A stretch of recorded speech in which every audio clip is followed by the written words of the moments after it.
முதலே அவங்களுக்கு அந்த போட்டோஸ் எல்லாம் போடுறதுக்கு அனுமதி பண்ணியிருக்க கூடாது. உங்களுக்கு தெரியாம அனுமதி நீங்க இருந்திருக்கீங்க அந்த இடத்துல. அந்த அனுமதி பண்ணது உங்களுக்கு தெரியாதுன்னு சொல்றீங்க, பரவாயில்ல. இப்போ நாங்க வச்ச கோரிக்கையின் பேர்ல இம்மீடியட்டா அந்த போட்டோஸ் ரிமூவ் பண்ணிருக்கோங்க சார். அதுக்கு நாங்க கட்சியின் சார்பாக ரிமூவ் பண்ணிட்டீங்க. கட்சியின் சார்பாக உங்களுக்கு எங்களுடைய நன்றியை தெரிவிச்சுக்கிறோம். இனிமேல்ட்டு அந்த மாதிரி சம்பவம் கவுன்சிலில் நடக்காத மாதிரி பார்த்துக்கோங்க. இது இந்த எல்லாத்துடைய சார்பாகவும் கட்சியின் சார்பாகவும் உங்களுக்கு நன்றி சார். தேங்க்யூ.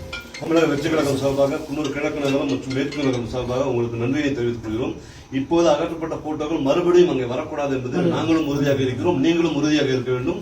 நாங்கள் எப்பொழுதும் உங்களுக்கு தோள் கொடுப்போம், உங்களோடு உறுதியாக நண்பனாக நிற்போம். எங்களுடைய தளபதியின் வார்த்தையை காவல்துறையினருக்கும் அரசாங்க அதிகாரிகளுக்கும் சப்போர்ட் செய்யணும்னு சொல்லியிருக்காரு. ஸோ நீங்க எங்களை பத்தி எந்த கவலையும் பண்றது, நியாயத்துக்கும் கூட நாங்கள் எப்பவுமே இருப்போம். வாழ்க தளபதி, வளர்க தமிழக வெற்றி கழகம்.